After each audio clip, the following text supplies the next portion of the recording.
Before DC became the city it is today, it was a sprawling wetland that supported great biodiversity for plants and animals. Over the last few centuries, that wildlife has been reduced to just a few controlled areas, but thanks to the hard work of local residents, a lot of that wildlife has survived.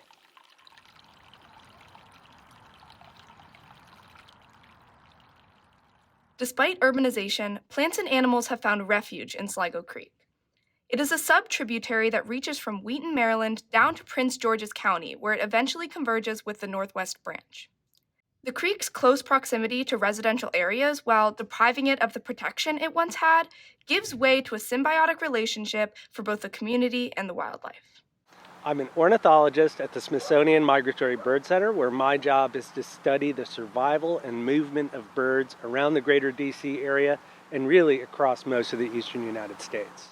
Through research like his, it has become clear that there is an unexpected importance to urban water features like Sligo Creek. Well, Sligo Creek is really cool on a lot of levels. One of the ways that it's cool is a creek resource like this. When it comes to urban and suburban environments, water is actually one of the big limiting factors. But we have these water features like the linear features like this in Rock Creek, and they end up being a stable water resource. We'll have the birds from the neighborhoods actually making these broad movements to the creek and back. And birds in general are really territorial. They're always fighting with each other, not around the creek. They get to the creek and they all have this common resource that they're not going to deplete. So it doesn't make sense for them to guard that resource. Parks like this one, they're important on a lot of levels. They're important from a natural history perspective and ecologically, but they're also important to give people access to making real observations in nature.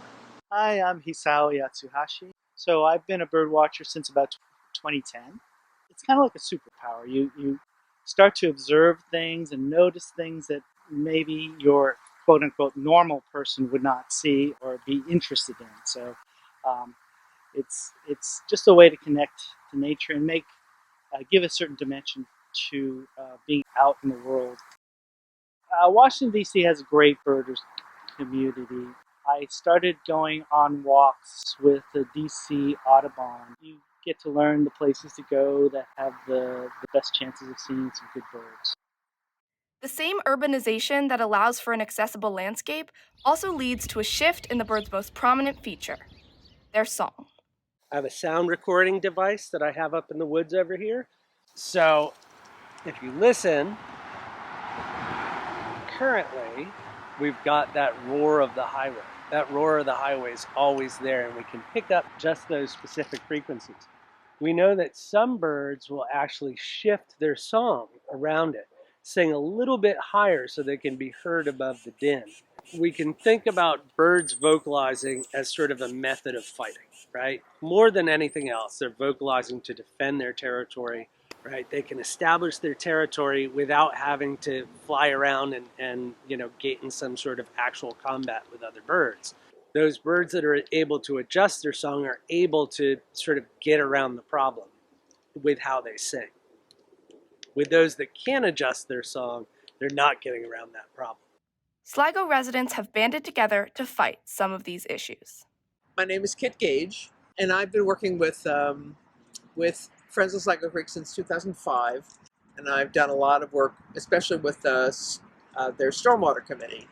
Sligo Creek is a really, really, really well-loved creek in a pretty suburban urban area, which means that unlike some other parks, there isn't a huge forest buffer. There's more heat, there's more fecal coliform, but in all of those categories, Sligo Creek is more polluted than the bigger creeks like Northwest Branch or Rock Creek. With local work, with hyper-local work, people who live along it and walk along it and appreciate it can themselves make a noticeable difference in the work that they do. So it's in some ways more gratifying for people than trying to do national or international work. We're using the same techniques that we use in the deepest of forests, that we use in pristine prairies and grasslands. We're using these same techniques to monitor birds, whether it's banding, whether it's putting up automated sound recorders, whether it's tracking. But we're doing it here, essentially in the middle of the city, surrounded by folks walking by on trails and things like that, going about their everyday lives. It's sort of this funny dichotomy that we live in, that we're doing this research um, right around people. And they don't really know. We're just weirdos in the bushes.